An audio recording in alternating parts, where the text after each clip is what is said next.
Thoubal District District Administration Thoubal Amasung Tonganba Lupsing na Sinduna chamaga kuntra humdoi Suba Patriots Ngasigi Palan thouram sanna pangthoknakhi. District Administration Thoubal na Sinduna Thoubal District election counting hall da pangthokpa mapung oiba thouramda Deputy Commissioner Thoubal Ahanthem Subhash Singh IAS na luchingduna Athouba Bir Tikendrajit Amasung Thangal General gi photo da kattuna ikai khumnaba utkhi. Ngasigi Palan thouram aduga mari leina na ngangbada Deputy Commissioner Ahanthem Subhash na haikibada Patriots Ngasigi Palan thouram asi eikhoina leptana pangthoktuna lakli. Thouram asigi maru oiba pandamdi ngasigi hauragliba mirolsing asida mama leibak ningmagi wakhalon adu henna pokhannabagini. Masida natana haukiba puwarigi thodok asidagi eikhoina matam aduda eikhoina lingjel manadabadagi maithiba nangkibani haiba asisu eikhoigi hauziki mirolna nainaba mathau tai eikhoi masel amata oina punsilaba matamdata eikhoina matam pumnamakta mai pakani. Maram asina chaukhatpa tangdu leitaba Thoubal District Manipur amadi India oinaba eikhoigi wakhalon amata oina nungsi chanana hingminasi haina miyamda appeal tawki. Ngasigi thouram aduda AC Thoubal Arvin Hanglem IES 3rd IRB gi CO S Hemanta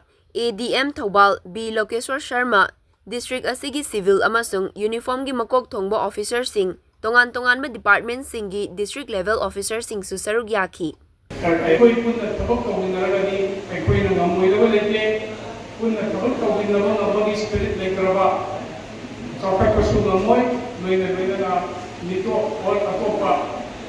pagi kuram khaba kamuna hena makoida koina kuram saba ibo oigani haibasi amjaraga aina mayamda mu appeal tawjani basi pena da panna da mayam dinaragasu eikoi amata oina thabak tawinasi amata oina punna thabak tawinaraga